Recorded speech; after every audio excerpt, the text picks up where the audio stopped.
ആകയാൽ സൂക്ഷ്മത്തോടെ അജ്ഞാനികളായിട്ടല്ല ജ്ഞാനികളായി തന്നെ നടക്കുവാൻ നോക്കുവീൻ. ഇത് ദുഷ്കാലമാകയാൽ സമയം തക്കത്തിൽ ഉപയോഗിച്ചു കൊള്ളുവീൻ. ബുദ്ധിഹീനരാകാതെ കർത്താവിന്റെ ഇഷ്ടം ഇന്നതെന്ന് ഗ്രഹിച്ചു കൊള്ളുവീൻ. വീഞ്ഞു കുടിച്ച് മത്തരാകരുത്, അതിനാൽ ദുർനടപ്പുണ്ടാകുമല്ലോ. ആത്മാവ് നിറഞ്ഞവരായി സങ്കീർത്തനങ്ങളാലും സ്തുതികളാലും ആത്മീക ഗീതങ്ങളാലും തമ്മിൽ സംസാരിച്ച് നിങ്ങളുടെ ഹൃദയത്തിൽ ഇതങ്ങ് നിർത്തിയാരില്ല. എല്ലാ രീതിയിലോട്ട് നോക്കിയിരിക്കുക. ബാക്കി വന്ന് നിർത്തുന്ന മോനെ ഇതങ്ങ് നിർത്തിയാൽ പാട്ട് വല്ലതും ഇടുക എന്നെ ഇട്ട് കൊടുത്ത് കേൾക്കട്ടെ, പാടട്ടെ. ഇത് നോക്കിയിരുന്നാല് വേദപുസ്തകത്തിൽ തിട്ടം വരികയില്ല. വേദപുസ്തകം എടുത്ത് മറിച്ച് വാക്യങ്ങള് വായിച്ച് നോക്കുന്നതാ തിട്ടമുണ്ടാകുന്നത്. മലയാളം അറിയാൻ മേലാത്തവർക്ക് മലയാളത്തിൽ വാക്യം പറയുമ്പോൾ അടുത്തിരിക്കുന്നവർ പറഞ്ഞു കൊടുക്കണം ഇന്ന വാക്യമാണ്, അവരും എടുക്കട്ടെ. വീഞ്ഞു കുടിച്ച് മത്തരാകരുത്, അതിനാൽ ദുർനടപ്പുണ്ടാകുമല്ലോ. ആത്മാവ് നിറഞ്ഞവരായി സങ്കീർത്തനങ്ങളാലും സ്തുതികളാലും ആത്മീക ഗീതങ്ങളാലും തമ്മിൽ സംസാരിച്ച് നിങ്ങളുടെ ഹൃദയത്തിൽ കർത്താവിനെ പാടിയും കീർത്തനം ചെയ്തും പിന്നെ നമ്മുടെ കർത്താവാകുന്ന യേശുക്രിസ്തുവിന്റെ നാമത്തിൽ ദൈവവും പിതാവുമായവനെ എല്ലായ്പ്പോഴും എല്ലാറ്റിനും വേണ്ടി സ്തോത്രം ചെയ്തു കൊള്ളുകയും ക്രിസ്തുവിന്റെ ഭയത്തിൽ അന്യോന്യം കീഴ്പ്പെട്ടിരിക്കണം. പുതിയ നിയമത്തിലെ കാതലായ ഒരു ഉപദേശ വിഷയം ഇതിനകത്ത് സ്ഥാപിച്ചിട്ടുണ്ട്. ആത്മനിറവ്. ആത്മനിറവ്. ഞാൻ ആ ഭാഗമല്ല ചിന്തയ്ക്ക് എടുക്കുന്നത്, എങ്കിലും പ്രാരംഭത്തില് ഒന്ന് രണ്ട് കാര്യങ്ങൾ പറയാം. ലേഖനങ്ങളുടെ റാണിയാണ് എഫീസ് ലേഖനം. ലേഖനങ്ങളുടെ രാജാവാണ് കൊലോസ് ലേഖനം. മൊത്തം നമുക്കറിയാം 21 ലേഖനങ്ങളാ. ഇത് മുഴുവൻ ഉപദേശ വിഷയങ്ങളാ. റോമാലേഖനം വിശ്വാസത്താനുള്ള നീതീകരണം, കൊരിന്ത് ലേഖനം നീതീകരിക്കപ്പെട്ടവരുടെ വിശുദ്ധീകരണം, ഗലാത്യ ലേഖനം വിശുദ്ധീകരിക്കപ്പെട്ടവരുടെ സ്വാതന്ത്ര്യം, എഫേസ് ലേഖനം സ്വാതന്ത്ര്യം പ്രാപിച്ചവരുടെ സ്ഥാനമാനങ്ങൾ, ഫിലിപ്പിയ ലേഖനം അങ്ങനെയുള്ളവരുടെ സന്തോഷം, തെസലോനിക്ക ലേഖനം ആ വിധത്തിൽ ആയിരിക്കുന്നവരുടെ പ്രത്യാശ, തിമോത്തയോസിന്റെ 2 ലേഖനവും തീത്തോസിന്റെ ലേഖനവും വേണമെങ്കിൽ ഫിലേമോന്റെ ലേഖനവും പ്രമാണ വിഷയങ്ങളെ അരക്കിട്ടുറപ്പിക്കുന്നു. കൊലോസ് ലേഖനം നമുക്കുള്ള അവകാശത്തെ കാണിക്കുക. എബ്രായ ലേഖനം ദൈവമക്കൾക്ക് വേണ്ടി ദൈവം കരുതുന്ന വിഷയത്തെ സ്ഥാപിക്കുന്നു. യാക്കോബിന്റെ ലേഖനം പ്രവൃത്തിക്ക് ഊന്നൽ കൊടുത്തുള്ള കാര്യങ്ങൾ കർക്കശമായി പറയുന്നു. പത്രോസിന്റെ 2 ലേഖനം വരുവാനുള്ള ഭാവി പ്രത്യാശയെ കുറിക്കുന്നു. യോഹന്നാന്റെ 3 ലേഖനം ദൈവ സ്നേഹത്തിന്റെ ആഴത്തെ വെളിപ്പെടുത്തി കൊടുക്കുന്നു. ഒടുവില് യൂദായുടെ ലേഖനം ഈ വിധത്തിലൊക്കെ നിൽക്കുന്ന ദൈവമക്കളെ വീഴാതവണ്ണം സൂക്ഷിക്കുന്ന ഒരു ദൈവമുണ്ട്. ഇങ്ങനെയാണ് സാധാരണ 21 ലേഖനങ്ങളുടെ ഉപദേശ വിഷയങ്ങൾ. അത് ഓർപ്പിച്ചല്ലോ. അതിൽ 2 ലേഖനം എഫേസ് ലേഖനവും കൊലോസ് ലേഖനവും. എഫേസ് ലേഖനം ലേഖനങ്ങളുടെ റാണിയും കൊലോസ് ലേഖനം ലേഖനങ്ങളുടെ രാജാവുമാണ്. കാരണം എഫേസ് ലേഖനത്തിലെ പ്രധാന വിഷയം സഭ. സഭ സ്വർഗത്തില്, സഭ ഭൂമിയില്, സഭ സമൂഹത്തില്, സഭ കുടുംബത്തിൽ, ഇതൊക്കെ അവിടുത്തെ വിഷയം സഭ. കൊലോസ് ലേഖനം യേശുക്രിസ്തു എന്ന വിഷയമാണ്. യേശുക്രിസ്തുവിന്റെ വിശേഷതകള്, കർത്താവിന്റെ പൂർവാസ്തിത്വം, നിത്യാസ്തിത്വം, കർത്താവിന്റെ ശ്രേഷ്ഠതകള്, ഇതൊക്കെയാണ് കൊലോസ് ലേഖനത്തിലെ പ്രധാനപ്പെട്ട വിഷയം. അതുകൊണ്ട് ഇത് ലേഖനങ്ങളുടെ രാജാവാ. ദൈവത്തിന് മഹത്വം. നമ്മൾ ഇന്ന് പകല് എഫേസ് ലേഖനം 5-ാം അധ്യായത്തിന്റെ 15 മുതൽ താഴോട്ടുള്ള തിരുവെടുത്തുകളാണ് വായിച്ചത്. നിങ്ങൾക്ക് ആ ഭാഗമൊക്കെ അറിയാം. 1-ാം അധ്യായത്തിലെ ഒരു പ്രധാന വിഷയം ദൈവം നമ്മെ തെരഞ്ഞെടുത്തെന്നുള്ളതാ. 1:4 നാം തന്റെ സന്നിധിയിൽ വിശുദ്ധരും നിഷ്കളങ്കരുമാകേണ്ടതിന് ലോകസ്ഥാപനത്തിന് മുൻപേ നാം ദൈവത്തെ തെരഞ്ഞെടുത്തതല്ല, ദൈവം നമ്മെ തെരഞ്ഞെടുത്തതാണ്. യോഗ്യതയുള്ളത് കൊണ്ടല്ല നമ്മെ തെരഞ്ഞെടുത്തത്, യോഗ്യത ഇല്ലാതിരുന്നത് കൊണ്ടാണ് തെരഞ്ഞെടുത്തത്. എന്തിനാ നമ്മളെ തെരഞ്ഞെടുത്തത്? നാം ഫലം കായ്ക്കാൻ, നമ്മുടെ ഫലം നിലനിൽക്കാൻ. അപ്പൊ 1-ാം അധ്യായത്തിൽ ദൈവം നമ്മെ തിരഞ്ഞെടുത്തു. 2-ാം അധ്യായത്തിൽ തിരഞ്ഞെടുത്ത നമ്മളെ കൈവിട്ടില്ല. 2-ാം അധ്യായം പഠിക്കുമ്പോൾ സ്വർഗത്തിൽ കൊണ്ടുവന്ന് ഇരുത്തിയിരിക്കുക. 2:7.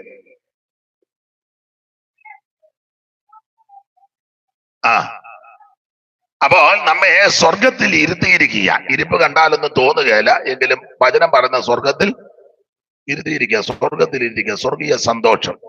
ഒന്നും വിവരിക്കുന്നില്ല. 3-ാം അധ്യായത്തിൽ ഈ ആത്മീക മർമ്മം ദൈവം നമുക്ക് വെളിപ്പെടുത്തി.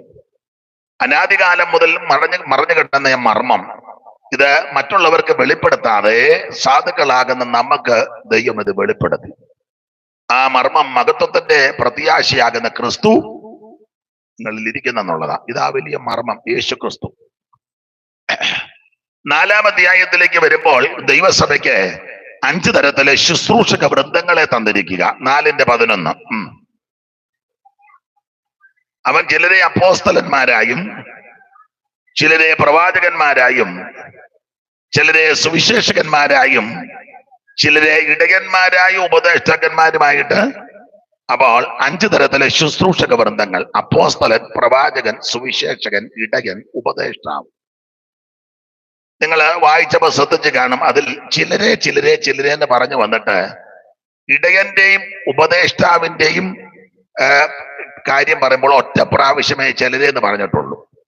അങ്ങനെ എഴുതിയേക്കുന്നത്. അവൻ ചിലരെ അപ്പോസ്തലന്മാരായും ചിലരെ പ്രവാചകന്മാരായും ചിലരെ സുവിശേഷകന്മാരായും ചിലരെ ഇടയന്മാരായും. അവ ഉപദേഷ്ടാവിന്റെ മുമ്പിൽ ചിലരെ എന്നില്ല എന്ന് പറഞ്ഞാൽ 2 പേരുടെ ശുശ്രൂഷ ഏകദേശം 1, 2 തസ്തിക. അപ്പോൾ 5 തരത്തിലെ ശുശ്രൂഷക വൃന്ദങ്ങളെ ദൈവം സഭയ്ക്ക് നൽകി. ഇവരെ എന്തിനാ നൽകിയത് എന്ന് ചോദിച്ചാൽ ഒറ്റ വാക്കി പറഞ്ഞാൽ, ഞാനും നിങ്ങളുമെല്ലാം ക്രിസ്തുവിന്റെ തലയോള സകലത്തിലും വളരണം. അതിന് ഈ ആത്മീക വിഷയത്തിൽ വളർച്ചയുണ്ട്. ചിലക്ക് യാതൊരു വളർച്ചയില്ലാതെ മുരടിച്ചിരിക്കുന്ന ആൾക്കാരുണ്ട്. പത്രോസ് ഇതിന് ഒരു പ്രയോഗം കൊടുത്തിട്ടുണ്ട്. ആകയാൽ സകല ദുഷ്ടതയും എല്ലാ ചതിവും വ്യാജഭാവവും അസൂയയും എല്ലാ നുണയും നീക്കിക്കളഞ്ഞ്. അടുത്ത നിങ്ങൾ പറ.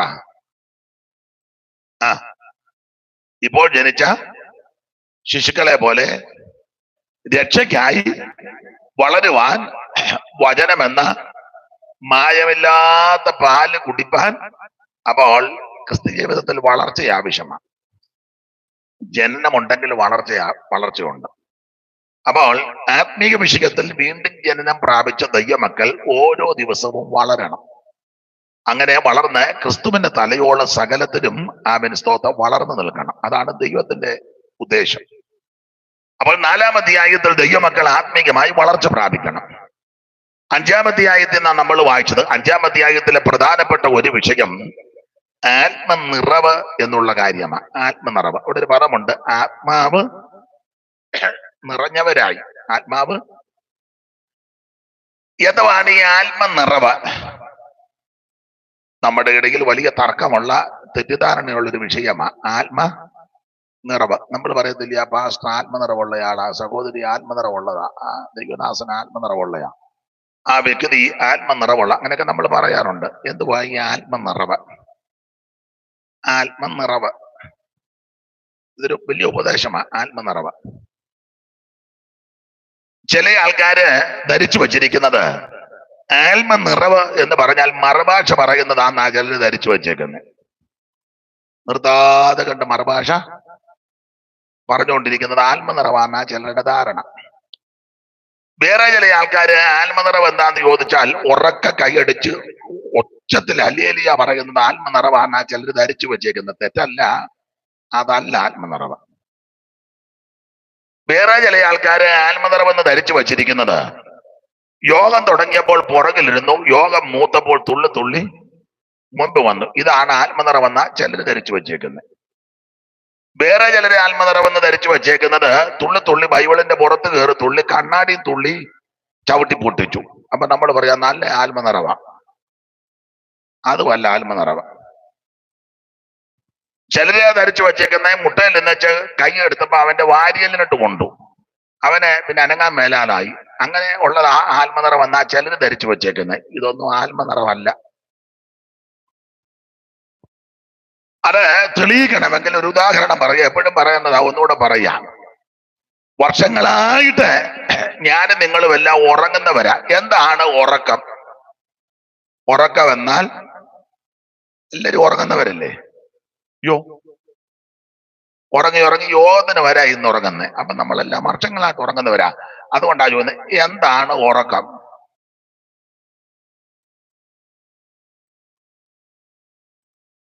ഉറങ്ങുന്നവരല്ലേ.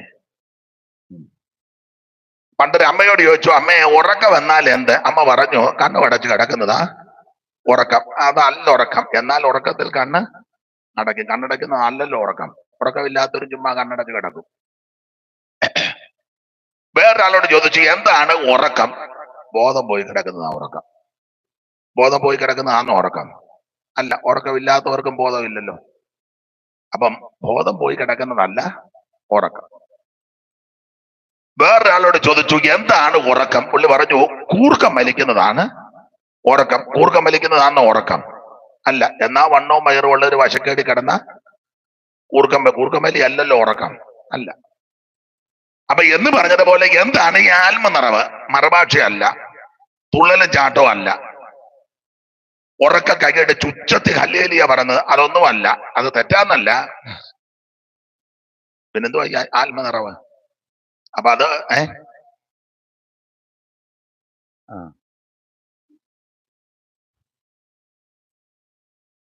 അപ്പൊ എന്താണ് ഈ ആത്മനിറവ്? അത് മനസ്സിലാക്കണമെങ്കിൽ വേദപുസ്തകത്തിൽ 1-2 ഭാഷാ പ്രയോഗമുണ്ട്.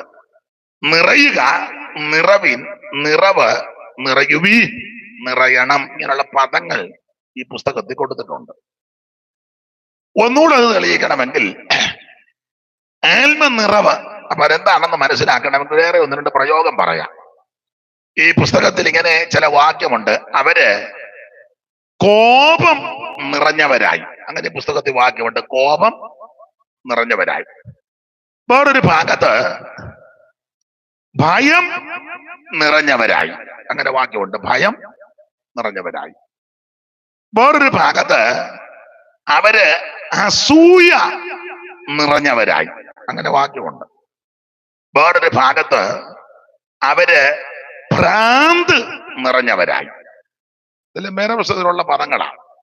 അപ്പം കോപം നിറയുക, ഭയം നിറയുക, അസൂയ നിറയുക, ഭ്രാന്ത് നിറയുക. ഇപ്പൊ ഇവിടെ വായിച്ചത് ആത്മാവ് നിറയുക. ആത്മാവ് നിറഞ്ഞവരായി.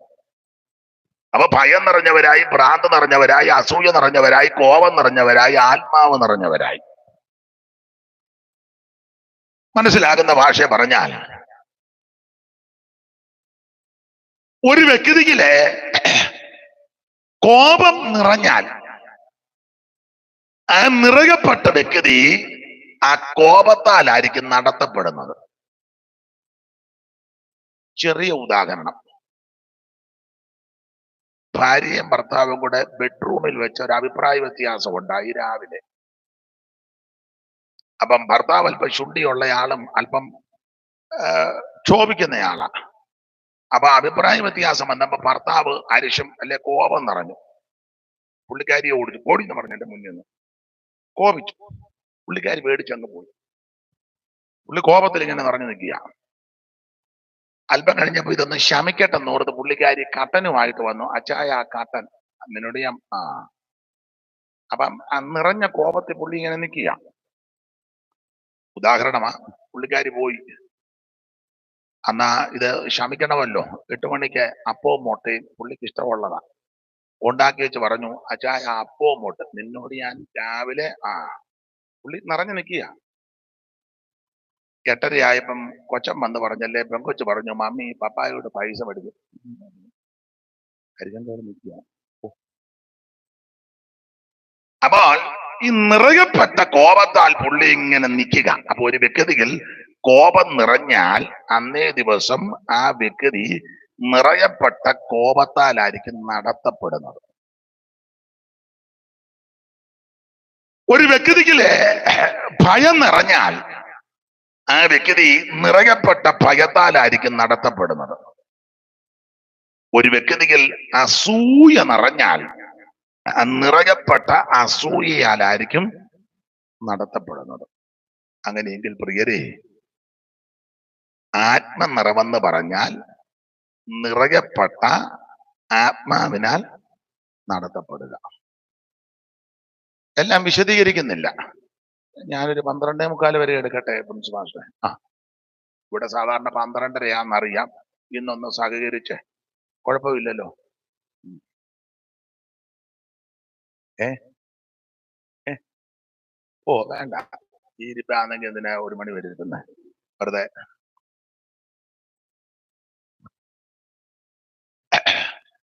അപ്പൊ ശ്രദ്ധിക്കുക, ഒരു വ്യക്തിക്ക് ആത്മ നിറമുണ്ടെന്ന് എങ്ങനെയാ മനസ്സിലാകുന്നേ?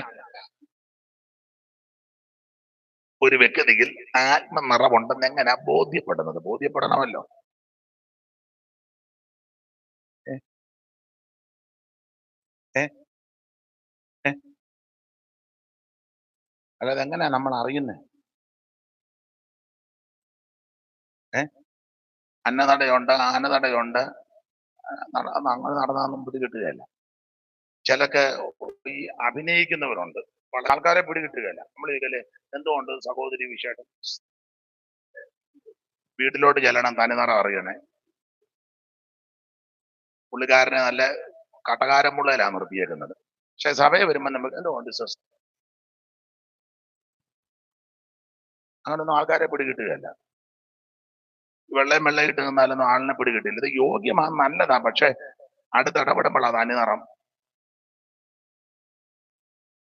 ഇരിക്കുന്ന ഈ 3 മണിക്കൂർ കൊണ്ടൊന്നും ആൾക്കാരെ അളക്കരുത്.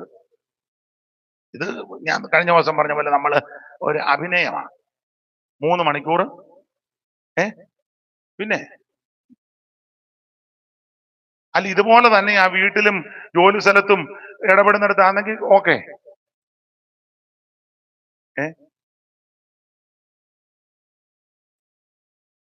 ഇതുപോലൊക്കെ തന്നെയാ എല്ലാരോടും ഇടപെടുന്നെങ്കിൽ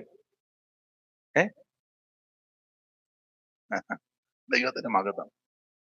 പണ്ട് ഒരു സഭയിൽ എല്ലാവരും ആത്മാവ് നൃത്തം ചെയ്ത തീയ. എല്ലാവരും നൃത്തം ചെയ്തപ്പം നൃത്തം ചെയ്യാത്തൊരു പുള്ളി ദൈവത്തോട് കർത്താവ് ഇപ്പം വരികയാണെ 5-6 കൊണ്ടുപോകാന്ന് പറഞ്ഞു. ഇച്ചിരി 1 മണി കഴിഞ്ഞാൽ ഒരെണ്ണത്തിന്. കാരണം 1 മണി കാണുമ്പോൾ സിനിമ കാണാൻ പോകുന്നവരും വേറെ ചടങ്ങിന് പോകുന്നവരും വേറെ കാര്യങ്ങൾ, പല പല കാര്യങ്ങൾ. ഇപ്പം വരികയാണെ 3-4 ഇവിടുന്ന്. ഏതാണ്ട് ശരിയായ കാര്യമാണ്. അവിടെ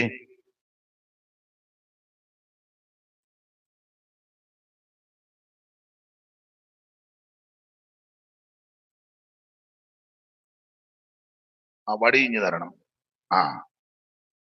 കൊടുത്താ അടങ്ങിയിരുന്നോ?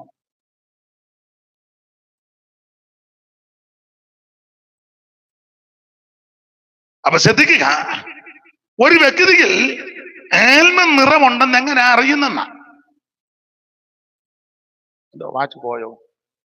പിന്നെ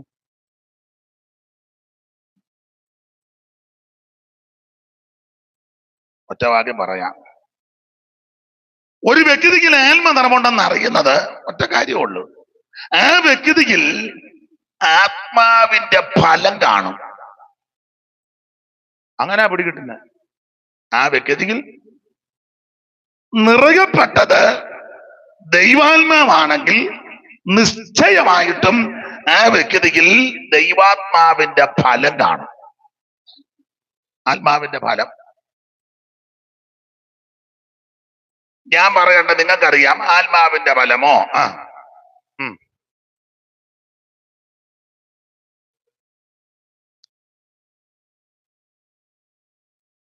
തെറ്റിച്ചാലും 9 ആയി. മാദ്യം കയറ്റിയാ പറഞ്ഞെങ്കിലും. ആത്മാവിന്റെ ഫലമോ സ്നേഹം, സന്തോഷം, സമാധാനം, ദീർഘക്ഷമ, ദയ, പരോപകാരം, വിശ്വസ്തത, സൗമ്യത, ഇന്ദ്രിയ ജയം. ഒരു വ്യക്തിക്ക് ആത്മ നിറമുണ്ടെന്ന് അറിയുന്നത് അത് ഉപദേശിയാണെങ്കിലും കൊള്ളാം, വിശ്വാസിയാണെങ്കിലും കൊള്ളാം, പ്രവാചകനാണെങ്കിലും കൊള്ളാം, പ്രവാചകയാണെങ്കിലും കൊള്ളാം, വെളിപ്പാടുള്ള ആളാണെങ്കിലും കൊള്ളാം, അല്ലെങ്കിൽ കൊള്ളാം, വചനത്തിൽ തിട്ടമുള്ള ആളാണെങ്കിലും കൊള്ളാം, തിട്ടമില്ലാത്ത ആളാണെങ്കിലും കൊള്ളാം, കാത്തിരിപ്പ് യോഗ വിദഗ്ധനാണെങ്കിലും കൊള്ളാം, ലോക പ്രശസ്ത പ്രവാചകനാണെങ്കിലും കൊള്ളാം, വലിയ കൺവെൻഷൻ പ്രസംഗകനാണെങ്കിലും ആരും ആയിക്കോട്ടെ, സൂപ്രണ്ട് ആയിക്കോട്ടെ, സെക്ഷൻ പാസ്റ്റർ ആയിക്കോട്ടെ, പ്രസിഡന്റോ ഓവർസീറോ ആരും ആകട്ടെ, സൂട്ടിട്ടവരും സൂട്ടിടാത്തവരും ഷർട്ട് ഇടുന്നവരും അതിന് മേളിൽ ഇടുന്നവരും ഇതുപോലെ ആരും ആയിക്കോട്ടെ, വെള്ള വസ്ത്രം ധരിച്ചതോ ലൈറ്റ് കളർ ധരിച്ചതോ ആരും ആകട്ടെ, യോഗ്യമായിരിക്കണം. പക്ഷേ ഇതുകൊണ്ടൊന്നുമല്ല ഒരു വ്യക്തിക്ക് ആത്മനിറവുണ്ടെന്ന് മനസ്സിലാക്കുന്നത്. ആ വ്യക്തിക്ക് ആത്മാവിന്റെ ഫലം കാണും. കാണണം, കണ്ടിരിക്കും. ആത്മാവിന്റെ ഫലമില്ലെങ്കിൽ ഓർത്തോണം, ആ വ്യക്തി ഈ പ്രാപിച്ചിരിക്കുന്നത് ദൈവാത്മാവല്ല. നിങ്ങളെ പിണങ്ങാതിരിക്കാൻ ഒരു കാര്യം പറയാം. പിണങ്ങിയാലും കുഴപ്പമില്ല. നമ്മുടെ ഇടയിലെ ഒരു 90% ശരിയായ ആത്മാവല്ല. അല്ല. തർക്കിക്കൊന്നും വേണ്ട. അതിന് ശരിയായ തെളിവ് ദൈവാത്മാവിനെ ഞാൻ പ്രാപിച്ചെങ്കിൽ ആ വ്യക്തിയിൽ ആത്മാവിന്റെ ഫലം കാണും. പലരും മറുഭാഷ പറയുന്നുണ്ട്, കാര്യങ്ങളൊക്കെ നല്ലതൊക്കെ ഞാൻ എതിർക്കുന്നില്ല. പക്ഷേ ആത്മാവിന്റെ ഫലമില്ല. ആത്മാവിന്റെ ഫലം 9. അതിലാദ്യത്തെ ഫലമാണ് സ്നേഹം. അത് തന്നെ എടുക്കാൻ 8 അവിടെ ഇരിക്കട്ടെ. 1 ആത്മാവിന്റെ ഫലമാണ് സ്നേഹം. അടുത്തടുത്തിരിക്കുക 2 പേരും അന്യഭാഷ പറയുന്നുണ്ട്, പക്ഷെ സ്നേഹവും ഇല്ല, കയ്യും കൊടുക്കുന്നില്ല. രണ്ടിനും ദൈവാത്മാവല്ല. അല്ല.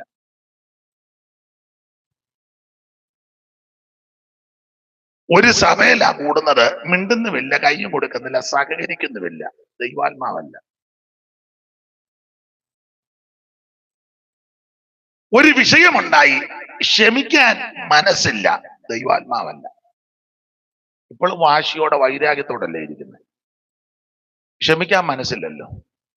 ചെല്ലു പറയുന്ന കേട്ടുണ്ട്, എല്ലാം ഞാൻ ക്ഷമിക്കാം, മറ്റേ കാര്യം മാത്രം എന്നോട്. ദൈവാത്മാവല്ല.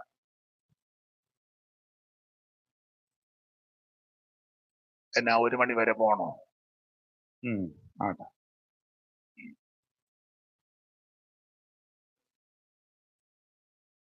ദൈവത്തിന്റെ ആത്മാവാണെങ്കിൽ ആത്മാവിന്റെ ഫലം കാണും. ആ ആത്മാവിന്റെ ഫലം 9 ആദ്യത്തറ സ്നേഹം. എല്ലാം ക്ഷമിക്കുന്നു, എല്ലാം പൊറുക്കുന്നു, സ്വാർത്ഥത അന്വേഷിക്കുന്നില്ല.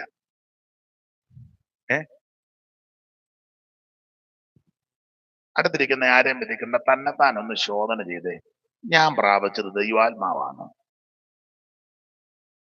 അതിന് ഭാര്യാപരിയോ അച്ഛനെയും കൊണ്ടുവരണ്ട, കൂടുതൽ കുഞ്ഞിനെയും കൊണ്ടുവരണ്ട, കത്തുപോയ ഗാനലീലാമ്മയും വേണ്ട, 14 തങ്കമ്മയും വേണ്ട. അങ്ങനെയൊക്കെ ആൾക്കാരെ കൊണ്ടുവന്നില്ലേ ഇപ്പം.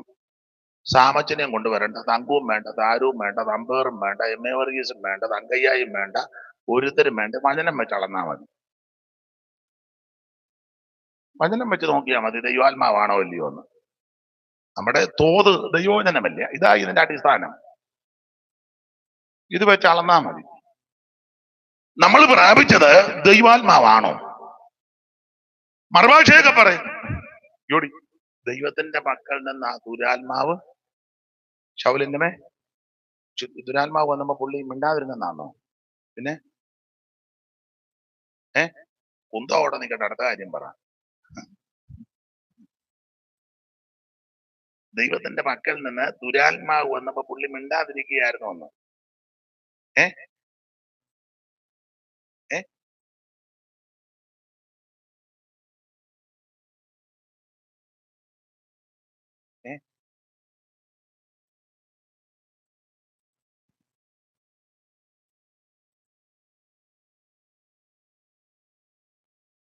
ഒരു വാക്യം ഒന്ന് വായിച്ചേ. 18:10. ശാമുവേലിന്റെ 1-ാം പുസ്തകം 18:10. പിറ്റേന്ന് ദൈവത്തിന്റെ പക്കൽ നിന്നുള്ള ദുരാത്മാവ് ശൗലിന്റെ മേൽ. അടുത്ത വാക്യം, അവൻ അരമനയ്ക്കകത്ത് മതി ഉറഞ്ഞു പറഞ്ഞെന്ന. അപ്പൊ ഈ ഉറഞ്ഞു പറയുന്ന ആൾക്കാർ നമ്മുടെ ഇടയിലുണ്ട്.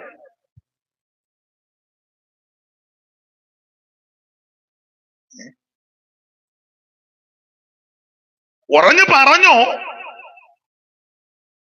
പക്ഷേ ആത്മാവിന്റെ ഫലം കാണണം. ആത്മാവിന്റെ ഫലമില്ലെങ്കിലും പറയും, പറയുകയും ചെയ്യും, പറയുകയും ചെയ്യും.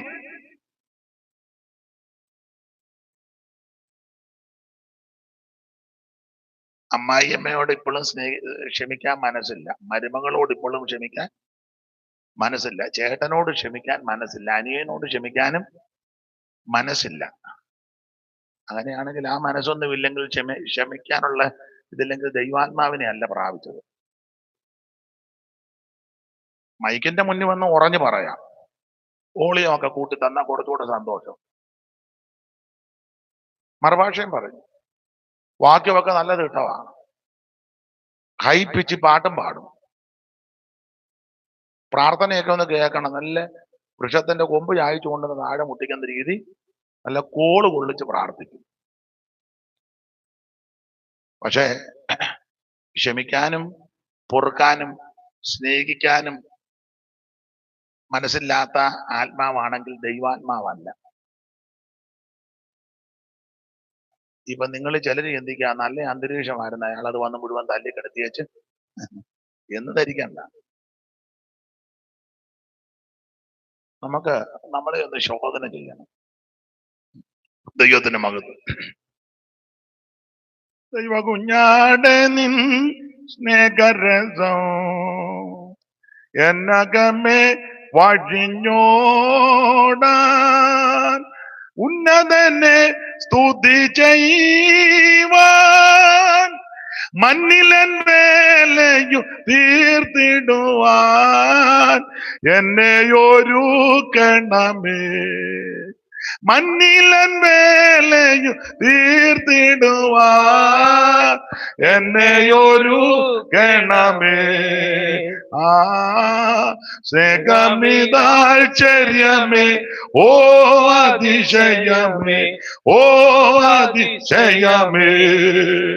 ചോണിതാലേ ഞാനെന്നും പാടുമേ ഈ ദിവ്യ സ്നേഹത്തെ.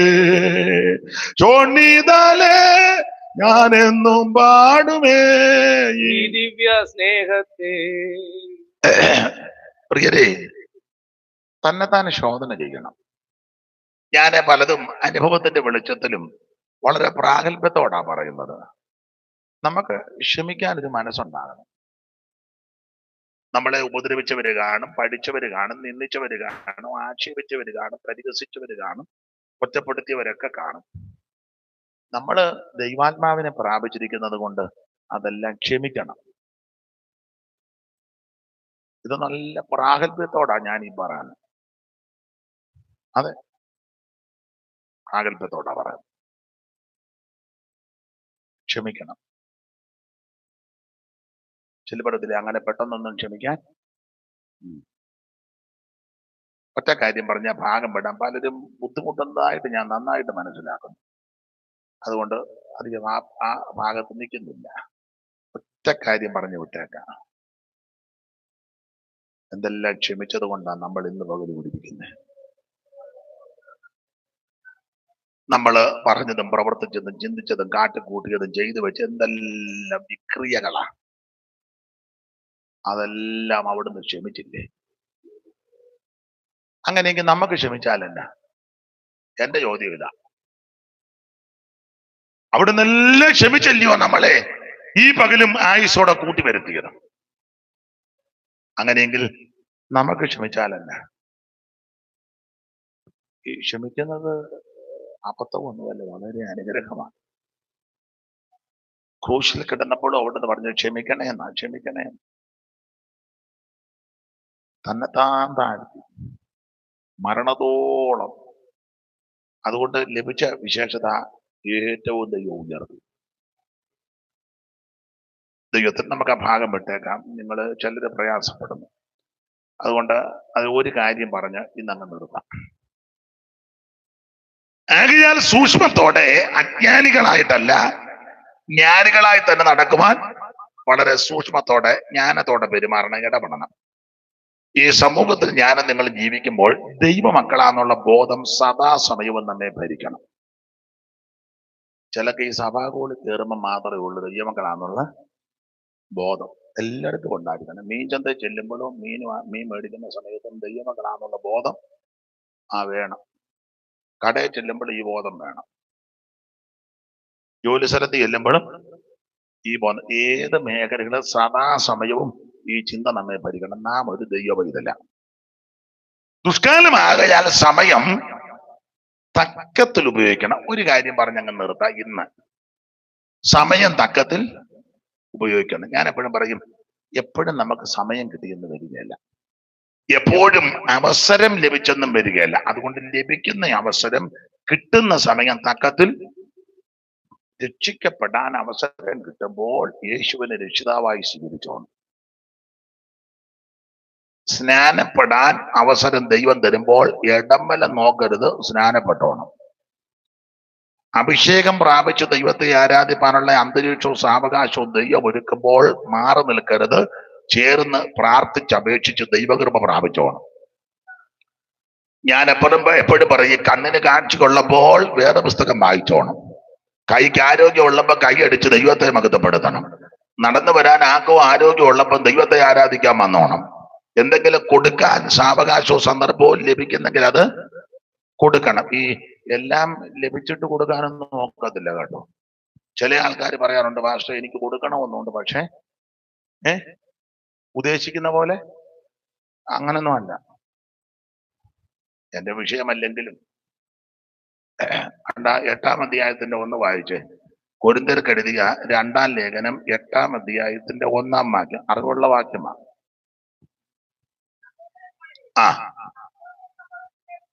സഹോദരന്മാരെ, മക്കതോന്യ സഭകൾക്ക് ലഭിച്ച ദൈവകൃപ, മക്കതോന്യ സഭകൾക്ക് ഭയങ്കര കൃപ. മക്കതോന്യ സഭ എന്ന് പറയുമ്പോൾ അതിലെ പ്രധാനപ്പെട്ട സഭയാ ഫിലിപ്പിയ സഭ. ആ മക്കതോന്യ സഭയ്ക്ക് ലഭിച്ച ദൈവകൃപ എന്തുവാ അവർക്ക് ലഭിച്ച ദൈവകൃപ? അടുത്തത്, അപ്പൊ ഈ മക്കതോന്യ സഭയ്ക്ക് ഭയങ്കര കൃപയാ. പക്ഷെ ആ കൃപ പ്രാപിച്ച ആൾക്കാർ പോകുന്നത് എങ്ങനാ? കഷ്ടത എന്ന സ്തോത്രം. പുതിയ ഉപദേശക്കാര് പറയുന്നത് കഷ്ടത ശാപമാന്ന, പിശാച് പിടിച്ചെന്നാ പറയുന്നത്. ഇവിടെ മക്കതോന്യ സഭയ്ക്ക് ഭയങ്കര കൃപയാ. ആ കൃപയുള്ള സഭ പോകുന്ന രീതി എങ്ങനാ? കഷ്ടത എന്ന കഠിന ശോധനയിൽ കൂടെ ആയിരുന്നിട്ടും മഹാദാരിദ്ര്യവും എങ്ങനുണ്ട്? മക്കതോന്യ സഭയ്ക്ക് ലഭിച്ച ദൈവകൃപ, ഇവര് കൃപയുള്ളവരാ.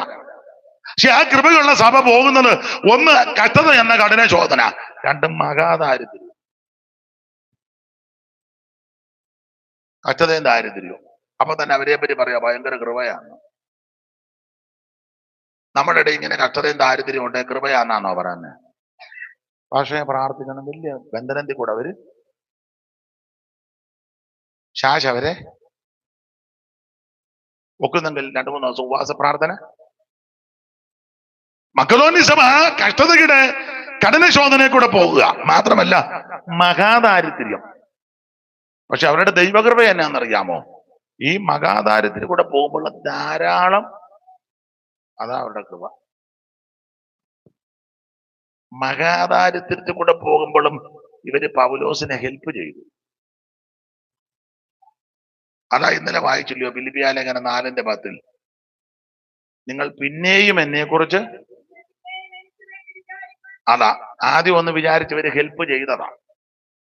ആദ്യം ഒന്ന് ഹെൽപ്പ് ചെയ്ത പൗലോസിനെ, അതുകൊണ്ടും തീർന്നില്ല, പിന്നെയും ചെയ്തു. അതാ ദൈവകൃപ. അപ്പൊ എല്ലാം അനുകൂലമായിട്ട് ചെയ്യാൻ ആരും വിചാരിക്കരുത്. മഹാദാരിദ്ര്യത്തിൽ കൂടെ പോകുമ്പോഴും ഇവര് വേലയ്ക്ക് പ്രയോജനമായിരുന്നു. അതാ ദൈവകൃപ. ഞാൻ പറഞ്ഞത്, എപ്പോഴും അവസരം കിട്ടത്തില്ല, കിട്ടുന്ന അവസരം നന്നായിട്ട് ഉപയോഗിക്കണം. എപ്പോഴും ചിലപ്പോൾ സമയം ഒത്തൊന്ന് വരികയില്ല, ലഭിക്കുന്ന സമയം നഷ്ടപ്പെടുത്തി കളയരുത്. ഇത് ദുഷ്കാലമാകയാൽ സമയം ഒരു ചിന്ത പറഞ്ഞ് നിർത്താം. നിങ്ങൾക്ക് അറിവുള്ള കാര്യമാണ്. വേറെ പുസ്തകത്തിൽ നിന്ന്, ഈ പെസഹായിക്ക് 6 ദിവസം മുമ്പ് യേശു ബഥാന്യയിലെത്തി. ഒരത്താഴമൊക്കെ ഒരുക്കി. ലാസർ പന്തിക്കിരിപ്പുണ്ടായിരുന്നു. മറിയയും മാർത്തയും ഒക്കെ ഉണ്ട്.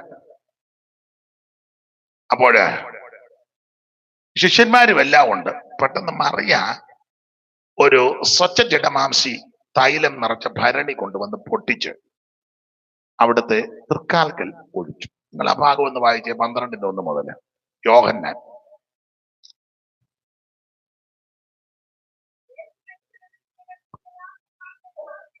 യേശു മരിച്ചവരിൽ നിന്ന് ഉയർപ്പിച്ച ലാസർ പാർത്ത ബഥാന്യയിലേക്ക് 6 ദിവസം മുമ്പ്, യേശു പെസഹയ്ക്ക് 6 ദിവസം മുമ്പ് അവിടെ വന്നു. കർത്താവിന് ഒരു അത്താഴം ഒരുക്കി. മാർത്ത ശുശ്രൂഷ ചെയ്തെന്നുള്ളത് എന്ന് പറഞ്ഞാൽ ഭക്ഷണ കാര്യങ്ങളാ അവിടെ ഉദ്ദേശിച്ചത്. അല്ലാതെ മാർത്ത കയറി പ്രസംഗിച്ച് യേശു ഇരുന്നപ്പം യേശുവിന്റെ മേളിൽ കയറി മാർത്ത പ്രസംഗിച്ചു യേശുവെ കരമുയർത്തി സ്തുതിച്ചാട്ടെന്നൊന്നും മാർത്ത യേശുവിനോടൊന്നും. ഇപ്പൊ അങ്ങനെയുള്ള ധാരാളം സഹോദരിമാര് ഉണ്ട്. യേശുവിനോട് പറയാൻ സ്തുതിച്ചാട്ടെ, യേശു വരുന്ന സ്തുതിക്കുക. ശുശ്രൂഷ ചെയ്തെന്ന് പറഞ്ഞാൽ ഈ ഭക്ഷണ കാര്യങ്ങളെല്ലാം ക്രമീകരിക്കുക. അതെല്ലാം ഈ ഭക്ഷണമൊക്കെ ഉണ്ടാക്കുന്ന ഒരു വലിയ ശുശ്രൂഷയാണ്.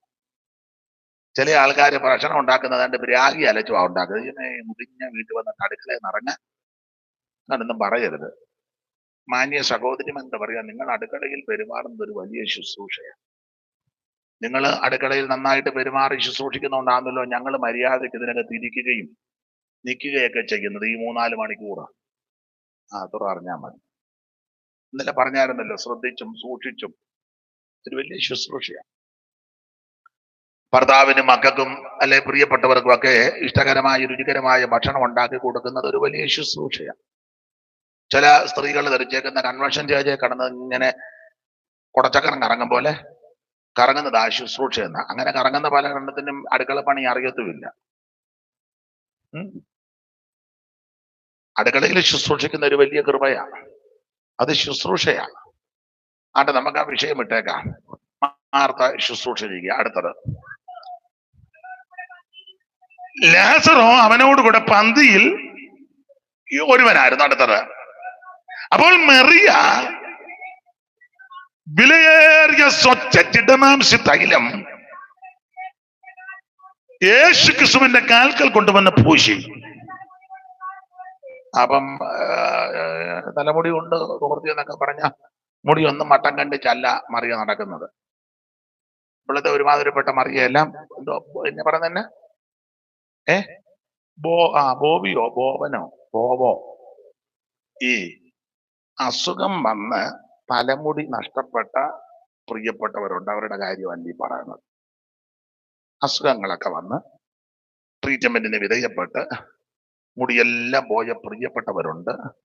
ദൈവം അവർക്ക് മുടി കൊടുക്കട്ടെ, അവരെ സഹായിക്കട്ടെ. അവരുടെ കാര്യമല്ല ഈ പറയുന്നത്. ഒരു കുഴപ്പവുമില്ലാത്ത മോഡേൺ മറിയ. എന്താ മറിയ? ഇരിക്കട്ടെ, ഒരു ഇംഗ്ലീഷ് ഇരിക്കട്ടെ, അത് യോഗം തിരികല്ലേ. മോഡേൺ മറിയ എല്ലാം ബ്യൂട്ടി പാർലറിൽ പോയി മുടിയൊക്കെ പറ അങ്ങനെയുള്ള ഇപ്പൊ ഒത്തിരി മറിയമാര് ഉണ്ട്. ബഥാനിയയിലെ മറിയ ചൊവ്വുള്ള മറിയ.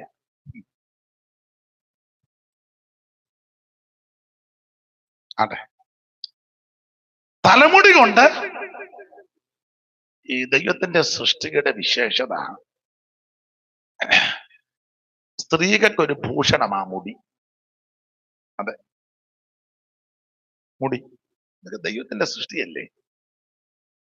അത് യോഗ്യമായിട്ടും മാന്യമായിട്ടുമൊക്കെ കൊണ്ട് നടക്കുന്നത് ഒരു വലിയ കൃപയാണ്. ഞാനൊരു കാര്യം പറഞ്ഞാൽ വിവാദമാകും.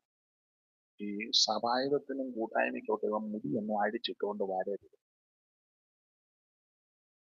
നിങ്ങളുടെ പുസ്തകം വായിക്കണം. ഇത് മുടിയെല്ലാം ഷാമ്പു എല്ലാം അടിച്ചിട്ട് ഇങ്ങനെ വെച്ച് വരുമ്പോൾ ഒരു വരവുണ്ട്. അതെ, ഇപ്പം പാട്ട് പാടാൻ ചില സ്റ്റേജിലൊക്കെ ചില സ്ത്രീകൾ നിൽക്കുന്ന മുടിയെല്ലാം തലയിലിടത്തില്ലല്ലോ, ഒരു വശത്തോട് ഇങ്ങനെ കഴിച്ചു. നിങ്ങൾ കുറ്റം പറയാം. നിങ്ങൾ സംഖ്യാപുസ്തകം പഠിക്കണം. മുടി അടിച്ചിടുന്നത് ഏത് കേസിൽ പിടിക്കുന്ന സ്ത്രീകളെയാണ്. പുസ്തകം വായിച്ചോ. പിന്നെ മുടി അഴിച്ചിടുന്നതേ പ്രത്യേക കേസിന് വിചാരണയ്ക്ക് കൊണ്ടുവരുന്ന സ്ത്രീകളെയാ. വിശേഷിച്ച് മാന്യ സഹോദരിമാര് കുറഞ്ഞ പക്ഷം സഭായോഗത്തിന് വരുമ്പോഴെല്ലാം അങ്ങനെയെങ്കിലും മുടി കെട്ടി ചീവി ഒതുക്കി വൃത്തിയായി വേണം വരാൻ. തലയിൽ മൂടുപടം ഇടണം. ഇതിനെല്ലാം പ്രമാണമുണ്ട്. അതുകൊണ്ടായി പറയുന്നത്. എല്ലാത്തിനും പ്രമാണമുണ്ട്. ആട്ടെ, എന്തായാലും മറിയ കർത്താവിന്റെ തൃക്കാൽക്കൽ ഇരുന്ന് ഈ തൈലം ഒഴിച്ച് തലമുടി കൊണ്ട് പിന്നെ തൈലത്തിന്റെ സൗരഭ്യം കൊണ്ട് വീട് മുഴുവൻ നല്ല ഒറിജിനലാ. അതുകൊണ്ട് സൗരഭ്യം ഉണ്ടായി. അടുത്ത് വ്യാഖ്യാനിക്കുന്നില്ല, വായിച്ചു. എന്നാൽ അവന്റെ ശിഷ്യന്മാരിൽ ഒരുത്തനായി അവനെ ഇസ്കറിയോത്ത യൂദ പുള്ളിയുണ്ട്. അയ്യോ, ഈ തൈലം 300 വെള്ളിക്കാശിന് വിറ്റ് എങ്ങനുണ്ട്? ഈ ശിഷ്യന്മാരും എല്ലാരും ഉണ്ട്, ലാസറും ഉണ്ട്, മാർത്തയുണ്ട്, മറിയുണ്ട്, യേശു ഉണ്ട്, പിന്നെ എല്ലാരും കാണും. കുഷ്ഠരോഗിയായ ശിമോന്റെ വീടെന്നൊക്കെയാ ചെല്ല് പറയുന്നത്. ആയിക്കോട്ടെ, ധാരാളം ആൾക്കാരുണ്ട്. ഈ എന്റെ ഭാഷയാണ്. അന്തരീക്ഷം അങ്ങോട്ട് നല്ല പരുവത്തിനായപ്പോ മറിയ ഒരുത്തന്റെ മൂപ്പ് ചോദിക്കാതെ, ആരോടും ചോദിക്കാതെ, അകത്ത് കരുതി സൂക്ഷിച്ചു വെച്ച സ്വച്ഛപടമാംസി തൈലം എടുത്തുകൊണ്ട് അന്നേരം കൊണ്ട് പൊട്ടിച്ച് കാൽക്കലം ഒഴിച്ചു. എന്റെ ഭാഷയെ പറഞ്ഞാൽ ഇത് സെക്രട്ടറിയോടും ചോദിച്ചില്ല, ട്രഷറിനോടും ചോദിച്ചില്ല, കമ്മിറ്റിക്കാരോടും ചോദിച്ചില്ല, പാസ്റ്ററോടും ചോദിച്ചില്ല, മൂപ്പനോടും ചോദിച്ചില്ല, രക്ഷാധികാരിയോടും ചോദിച്ചില്ല, ഒരുത്തരോടും ചോദിച്ചില്ല. അതൊക്കൊരു നടത്തിപ്പുണ്ടായിക്കൊണ്ട് പൊട്ടിച്ചൊടിച്ചു.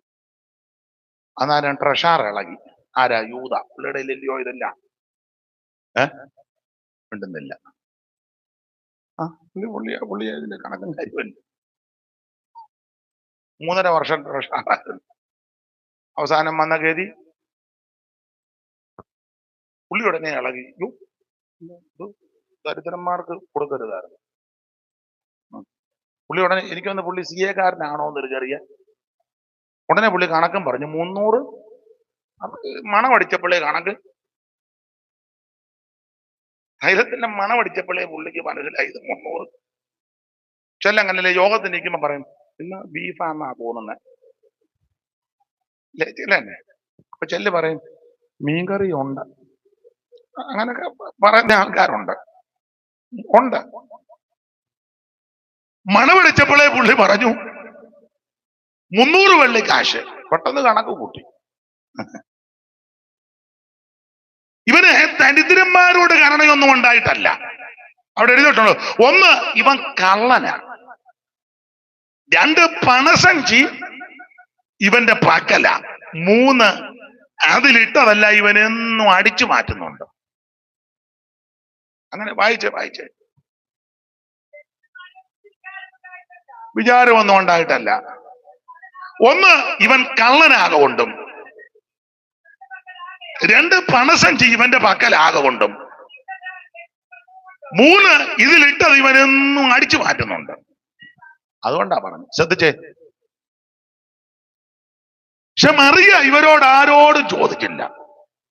എന്നാ പീറ്ററെ, എന്റെ കയ്യിൽ ഇച്ചിരി തൈലമുണ്ട്, ഗുരു വന്നിട്ടുണ്ടല്ലോ, ഞാനൊന്ന് ഒഴിച്ചോട്ടെ. അങ്ങനെ പറഞ്ഞ യുവമാര് സമ്മതിക്കുകയല്ല. ഉടനെ യുവമാര് പറയും, സിസ്റ്റർ അവിടെ വെയിറ്റ്, ഞങ്ങളൊന്ന് കമ്മിറ്റി കൂടട്ടെ.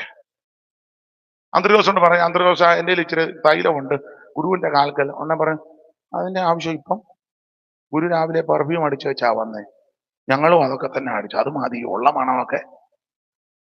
ഇവര് അഭിപ്രായം പറയും. കാരണം ഇവരോട് ചോദിക്കാഞ്ഞതിന്റെ കാര്യം, ഇവന്മാരെ എല്ലാം മറിയയ്ക്ക് നല്ലതുപോലെ.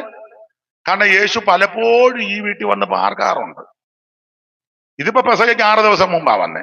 അതിനു മുമ്പ് ധാരാളം പ്രാവശ്യം വന്നിട്ടുണ്ട്. ഇവന്മാരെല്ലാം ഈ വീട്ടിൽ പമ്മി ഇരുന്നതാ. അന്നേ മറിയ ഇവനെ എല്ലാം നോട്ട് ചെയ്തതാ. ഈ സഹോദരന്മാരെക്കാളും പല കാര്യങ്ങളും കണ്ടുപിടിക്കുന്ന സഹോദരിമാരാ, ഇല്ലേ? നമ്മളോട് ചോദിക്കല്ലേ, ഞാൻ കണ്ടില്ലായിരുന്നു. ഇല്ല, ഞാൻ നിങ്ങളൊന്നും കാണത്തില്ലല്ലോ. അപ്പൊ ഇവരിത് ഇല്ലേ മിണ്ടുന്നില്ല. അവരെല്ലാം അതിനൊരു പ്രത്യേക വൈഭവശേഷി ദൈവം നിങ്ങൾക്ക് തന്നിട്ടുണ്ട്. ഇല്ല, സഹോദരിയും പറഞ്ഞില്ല, അച്ഛാ നമ്മുടെ വാതിൽക്കൽ കൂടെ കൂടെ കൂടെ കടന്നു പോകുന്ന ഈ മനുഷ്യൻ വിശുദ്ധനായ ഒരു ദൈവപുരുഷൻ. അതും പുള്ളിക്കാരിയാ കണ്ടേ. അപ്പൊ ചുരുക്കി പറഞ്ഞാൽ ഇവര് നമ്മൾ കാണാത്ത പല കാര്യങ്ങളും നല്ല കാര്യങ്ങളൊക്കെ ഇവര് കണ്ടുപിടിക്കും. അപ്പൊ ഈ ശിഷ്യന്മാരെല്ലാം ഈ വീട്ടിൽ പല ആവർത്തി വന്ന് പാർത്തപ്പോള് മറിയ മാർത്തയൊക്കെ ഇവന്മാരെ നോട്ട് ചെയ്യുന്നുണ്ട്. യേശു നല്ല ക്ലാസ് എടുക്കുമ്പോൾ കുത്തിയിരുന്ന് ഉറങ്ങുക, മൊബൈലിൽ കളിക്കുക, അവിടെ ഇരുന്നുകൊണ്ട് മിസ് കോൾ വിടുക, ചാറ്റ് ചെയ്യുക, സ്വാഭാവികം. ഇതെല്ലാം മറിയ കണ്ടിട്ടുണ്ട്, ഇവൻ ചാറ്റ് ചെയ്യുന്നതൊക്കെ. അതുകൊണ്ട് മറിയക്ക് ഇവന്മാരെ എല്ലാം നന്നായിട്ട് അറിയാം. അതുകൊണ്ട് ആ ഒറ്റ ഒരുത്തിനോട് മിണ്ടി സമയം തക്കത്തിൽ അങ്ങ് ഉപയോഗിച്ചു. അവള് തൈലമെടുത്ത് തൃപ്പാരത്തിൽ ഒഴിച്ചു. ദുഷ്കാലമാകിയാൽ സമയം അന്നേരം ഒഴിച്ചു. യൂദ കയറി ഉടക്കി, പ്രശ്നമായി. ദൈവത്തിന് മഹത്വം. ഞാനൊരു കാര്യം പറഞ്ഞു നിർത്താം. ഇത് പെസഹയ്ക്ക് 6 ദിവസം മുമ്പ്. അത് കഴിഞ്ഞ് പെസഹ. യേശു ശിഷ്യന്മാരും ആ നഗരത്തിലെ വീട്ടിൽ പെസഹ ആചരിച്ചു. കാര്യങ്ങളെല്ലാം പറഞ്ഞേച്ച് സ്തോത്രം പാടി ഒലിവുമലയ്ക്ക് പോയി. കിദ്രോനോട് കിടന്ന് ഒലിവുമലയിൽ ചെന്ന് പ്രാർത്ഥിക്കുന്നു. യൂദ പോയി ഒറ്റിക്കൊടുത്തു. വാളും മടിയും തീവട്ടിയും ബന്ധങ്ങളുമായി മഹാപുരോഹിതന്മാരും ശാസ്ത്രിമാരും എല്ലാരും കൂടെ വന്ന് തോട്ടത്തിൽ വെച്ച് യേശുവിനെ പിടിച്ചു. നമ്മള് പാട്ട് പാടുകല്ലേ, കാട്ടു ചെന്നായി ഊട്ടമായോ രാടിനെ പീഡിച്ചപ്പോൾ, കാട്ടു ചെന്നായി കൂട്ടമായോ രാടിനെ പീഡിച്ചപ്പോൾ, കൂട്ടമായതു തരടിച്ച പോൽ ചൊരിഞ്ഞ രക്തമേ, കൂട്ടമായതു ഉഷ്ടരടിച്ച പോൽ ചൊരിഞ്ഞ രക്തമേ. അന്ന് രാത്രി യേശുവിനെ പിടിച്ചു കെട്ടി പല കോടതി മാറി മാറി വിസ്തരിച്ചു. പീലാത്തോസും കന്നാസും കയ്യപ്പാവും സെന്നിദ്രി സംഘങ്ങളെല്ലാം വിസ്തരിച്ചു. ഒരു കുറ്റവും കണ്ടില്ല. എങ്കിലും ജനത്തിന്റെ ആരഭാരവും ക്രോധവും ശാഠ്യവും ആമൻ നിമിത്തം ബറബാസിനെ വെറുതെ വിടുക, യേശുവിനെ ക്രൂശിക്കാൻ കൂടെ കൂടെ ആക്രോശിച്ച് നീതിമാനായവനെ ക്രൂശിക്കാൻ ഏൽപ്പിച്ചു. ആമൻ പങ്കപ്പാടുകളെല്ലാം സഹിച്ച് ചാട്ടവാറിന്റെ ഘോരമായ പ്രകരമേറ്റ് കണ്ണെല്ലാം പുറത്തോട്ട് തള്ളി മുൾക്കിരീടം അടിച്ചിറക്കി മുഖത്ത് രോമമെല്ലാം പിടിതെടുക്കപ്പെട്ട് എന്തിനേറെ ആമൻ കുരിശുമരം ചുമന്നുകൊണ്ട് വേച്ചും മറച്ചും കാൽവരിയുടെ കൊലമരത്തിൽ 2 ദുഷ്പ്രവർത്തികളുടെ നടുവിൽ ആമൻ അവിടുന്ന് ആണിതറക്കപ്പെട്ട് ഒടുവിൽ ഉറക്ക നിലവിളിച്ചു. കേട്ടല്ലോ മുമ്പേ പ്രാണനെ വിട്ടു. മരിച്ചെന്ന് ഉറപ്പ് വരുത്തുവാൻ പടയാളി വിലാപ്പുറത്ത് കൊണ്ട് കുത്തി. രക്തവും വെള്ളവും ചാടി പുറപ്പെട്ടു. ഉറപ്പ് വരുത്തിയപ്പോൾ രാത്രി വന്ന നിക്കോദോമോസും അരിമത്തിയിലെ യോസേഫും ഉടൻ തന്നെ പീലാത്തോസിന്റെ അനുവാദം വാങ്ങി ക്രിസ്തുവേശുവിന്റെ തിരുശരീരം ക്രൂശിൽ നിന്നിറക്കി 100 റാത്തൽ സുഗന്ധക്കൂട്ടുള്ള നിർമ്മല ശീലയ്ക്കകത്ത് അവിടുത്തെ തിരുശരീരം പൊതിഞ്ഞ് അരിമത്തിയിലെ യോസേഫിന്റെ ആരെയും വെക്കാത്ത കല്ലറയിൽ യെശയ്യാ പ്രവചനം 53 നിവർത്തി എന്ന വണ്ണം അവിടുത്തെ കൊണ്ട് സംസ്കരിച്ചു. ആമേൻ. കൊരിന്ത്യലേഖനം 15:1 മുതൽ ആരോട്ട് പഠിക്കുമ്പോൾ ആമ തിരുവെഴുത്ത് പറഞ്ഞത് പോലെ 3-ാം ദിവസം അവിടുന്ന് ഉയർത്തു. ഈ കല്ലറയ്ക്കകത്ത് കൊണ്ടുവച്ചു. എല്ലാവരും ഭയപ്പെട്ടും പേടിച്ചുമൊക്കെ മുറികളിലൊക്കെ പോയിരിക്കുക. സഹോദരിമാർക്ക് ആർക്കും ഉറക്കം വന്നില്ല. സഹോദരിമാരെല്ലാം കൂടെ അതിരാവിലെ എഴുന്നേറ്റു. അങ്ങനെ അതികാലത്തെ എഴുന്നേറ്റു. ഒരുക്കിയ സുഗന്ധവർഗം തൃപ്പാരത്തിൽ പൂശാൻ ഒരുക്കിയ സുഗന്ധവർഗം. ആരൊക്കെയാ പോയത് കല്ലറയിലോട്ട്?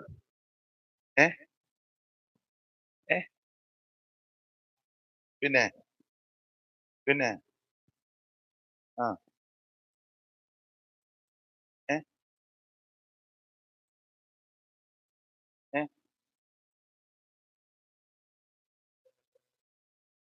ആട്ടെ, ഉച്ചയ്ക്ക് ഇത്രയും പെണ്ണുങ്ങളെല്ലാം ഒപ്പിച്ച് തന്നല്ലോ, വലിയ കാര്യം.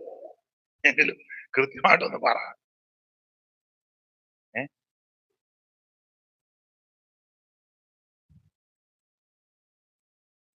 മക്തൽമേരി അതിരാവിലെ കൂട്ടരുമായി അങ്ങ് തേടി വന്നു. മഗ്ദൽ മേരി അതിരാവിലെ കൂട്ടരുമായി അങ്ങെ തേടി വന്നു. അപ്പൊ അതിരാവിലെ ഒരുക്കിയ സുഗന്ധവർഗവുമായിട്ട് മഗ്ദലിന്റെ കാര്യത്തിൽ മറിയ, യാക്കോബിന്റെ അമ്മ മറിയ, മറ്റേ മറിയ, ശലോമ, സൂസന്ന, യോഹന്ന,